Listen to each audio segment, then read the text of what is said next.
We've been talking about Jesus being raised in a carpenter shop and the lessons in that carpenter shop we need to look at, like being jointly fitted together. In fact, let's read that scripture right now. We've been reading this scripture has been our basis all week long. It's from Ephesians chapter 4. So let's read it together.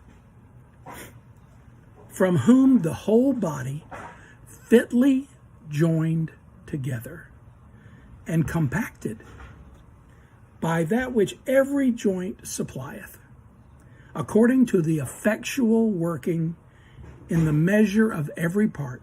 Every piece of us is important, and maketh increase of the body unto the edifying of itself in love. I have a barrel that is cut off, like halfway, okay? And in that barrel, I keep small pieces of wood, just spare pieces, okay? Imagine, if you will, you're working on a project and you need a 2x4, okay? And, you go to a lumber yard and they're not going to sell you 2 feet of a 2x4. They're going to sell you 8 foot of a 2x4. Well, that's fine. And you take it home and you put it where you need it, right? And you cut it to fit, being jointly fitted, right? But then you have a piece left, okay? Now, maybe what you needed to put in was just 5.5 feet long.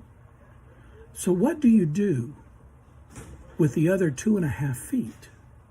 Do you just throw it away? No, that's wasteful. And that's not how God works. Remember, I need you to, as we go through this today, I want you to listen to me spiritually, not physically, okay? Because this is an analogy, all right? All of this is an analogy. So this piece of wood, I had it the other day, hadn't gone anywhere. This is a good piece of wood. It really is. Now, obviously, it was a part of a board, a substantial board, okay, sometime in the past. And now it's left over. And I can tell you, I already have plans for it. I know exactly how I'm going to use it. It's going to fit perfectly. And it's heavy enough. You saw how thick it is, right? It's going to piece 2 things together that really need to be fitted together, but they're too far apart. And that substantial piece of wood with some screws screwed into it are going to make it fit very, very, very well, right? Sometimes we find ourselves in the spare pieces barrel. The Lord used us in the past, but now we find ourselves sitting in the barrel. And waiting can be hard, can it? It really can. Now, let me tell you something about my barrel. My wife asked me the other day, why do you keep that? Why don't you just throw that out? We can get new stuff. I said, oh, no. Those are the most important things in this shop. Let me tell you why. 2 reasons. Number 1, listen to me spiritually here. That wood is readily available. I don't have to run to the store and buy another piece of wood. It's right here. It's available. How often have we prayed this prayer?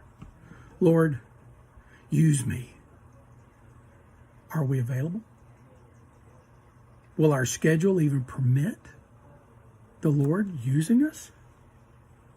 Wow. Have we even thought about that?